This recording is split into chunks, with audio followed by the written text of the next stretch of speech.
Hello, my name is Curt Carlson. I'm a product manager with Transition Networks, and today we'll be introducing you to a new 10 gig fiber-to-fiber media converter NID that we call the C4221. This product is a slide-in card that can be installed in any of our Ion chassis, 19-slot chassis, 6-slot chassis, or in our 1-slot chassis.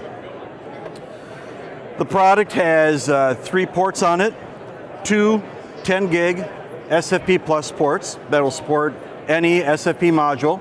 It actually will support down to 100 meg, 1 gig, as well as 10 gig SFP modules. It also has a 10-100, 1000 copper port on the device. And it is a layer 2 device. That means it acts as a switch and traffic can be switched between all 3 ports.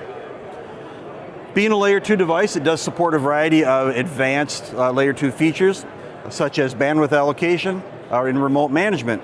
So this card can be managed when it's installed in a chassis that also has an Ion management module in the chassis. And so that can be in the 19 slot or the 6 slot. 1 slot, it acts as a remote unit that also supports remote management without a management module installed. I've got a C4221 installed in the chassis here, and I've got a fiber link connected to a remote device. It is manageable when the chassis has an Ion management module also installed in the chassis. Here I have a 4221 installed in a 1-slot chassis, installed in a remote location, connected via fiber back to the other card in the local managed chassis. This chassis or this unit can be installed at any location. The transmission distance is based on the SFP module installed in the chassis.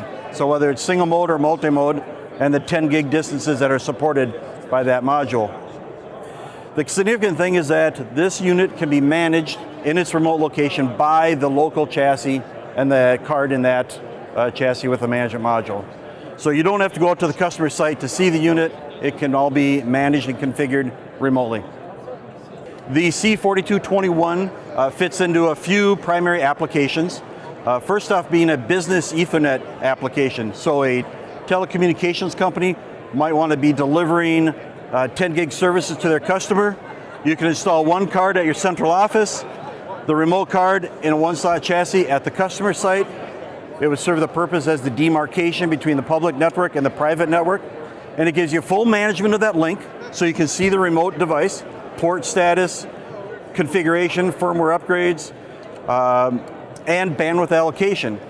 Service providers might want to deliver not full 10 gig, but a tiered service. So they've worked on a contracted level of service that they're going to deliver to the customer. So the product can be configured from 1 gig to 10 gig in 1 gig increments so that you can deliver the level of contracted service that they're providing to their customers. For more information on the C4221, visit www.transition.com.